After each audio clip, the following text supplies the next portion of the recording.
সব প্রকাশকরা আসলে ওটা ধরেই এসেছে যে এটা লোকসানের বইমেলা। না, রমজানের বইমেলা সেটা একটা ভিন্ন ধরনের বইমেলা। অন্যান্য বছরের যে বইমেলা এটার তুলনায় এটা তো অবশ্যই ভিন্ন। তো ভিন্ন ধরনের বইমেলা কেমন হবে সেটা দেখার জন্য হয়তো পাঠক আসতে পারে। আবার যারা সিরিয়াস পাঠক তারা তো রমজান হোক আর বর্ষা হোক যাই হোক তারা তো আসবেই। আমি আশা করি পাঠক আসবে, বই কিনবে। নতুন বই আমাদের প্রতি বছরের মতোই এবারও প্রায় ৭৫-৮০টার মতো বই আসতেছে। বিভিন্ন ক্যাটাগরি বই, গল্প, কবিতা, উপন্যাস, অনুবাদ, বিভিন্ন রকমের বই আছে। বাচ্চাদের বই আছে, তারপরে সায়েন্স ফিকশন আছে, হরর আছে, সব ধরনের বই আছে। ৭০-৭৫টা বই নতুন বই আসবে এবার। আর অন্যান্য আগের বছরের যে বইগুলো আছে সেগুলো তো আছে। আমরা একটা নির্দিষ্ট ক্যাটাগরিতে বই করি।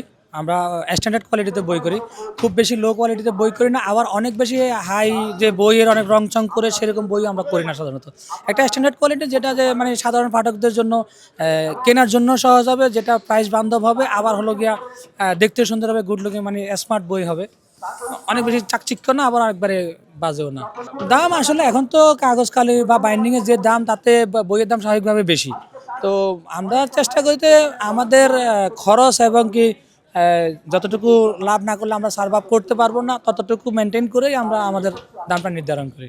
ক্ষতি তো অবশ্যই, 18 দিনের বইমেলা আর 28 দিনের বইমেলার মধ্যে 10 দিন তফাৎ, কিন্তু তো 10 দিন মানে অনেক বেশি দিন, এবং কি 18 দিনের মধ্যেও কিন্তু সেটা রমজানের বইমেলা, আবার হলো যায় ঈদ পূর্ব বইমেলা। তো এটা একটা বড় ইফেক্ট পড়বে অবশ্যই পাঠকদের ক্ষেত্রে বা বাজেটের ক্ষেত্রে, সব কিছুতে একটা ইফেক্টও পড়বে। তারপরেও আমরা এটা লোকসানের বইমেলা চিন্তা ভাবনা করে সব প্রকাশকরা আসলে ওটা ধরেই এসেছে যে এটা লোকসানের বইমেলা। তবে আমরা প্রকাশক হিসেবে আমাদের একটা দায়িত্ব আছে যে সৃজনশীল প্রকাশনাকে এগিয়ে নিয়ে যাওয়া বা দেশের যে সাহিত্যের যে ধারাবাহিকতা সেটাকে এগিয়ে নিয়ে যাওয়া। তো সেটা লোকসান মেনেই প্রকাশকরা কিন্তু এই মেলাতে অংশগ্রহণ করতেছে।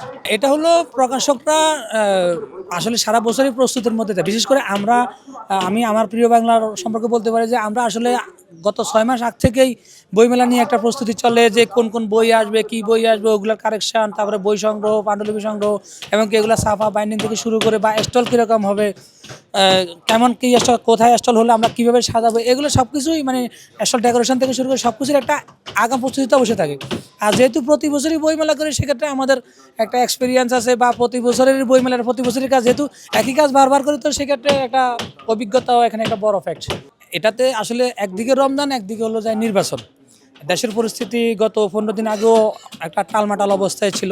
তো এই অবস্থা থেকে এসে মানুষের যখন একটা স্বাভাবিক অবস্থায় আসতেছে, এই অবস্থায় আবার রমজান, আবার ঈদ, তো সব কিছুর মাঝখানে যখন বইমেলাটা চলে আসলো তখন আসলে এই বইমেলাটা মানে আশানুরূপ ফলাফল পাওয়া খুবই টাফ। আমার মনে হয় না খুব বেশি ভালো ফলাফল পাওয়া যাবে। এটা আয়োজকরা চাইলে এটাকে ঈদের পরে নিয়ে যেতে পারতো। আর মেলার যে এই যে আজকে 2 দিন অলরেডি হয়ে গেল, 18 দিনের বইমেলা, দিন দিন কম।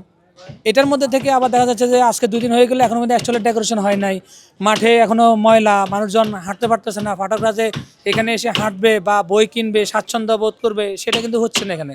এখনো পর্যন্ত মাঠের মধ্যে দুনিয়ার ময়লা, মানে কাঠের টুকরো, তার কাটা, ঠিক না, এখনো পরিবেশটা আসলে ওইভাবে গোছায় উঠতে পারে না একাডেমি।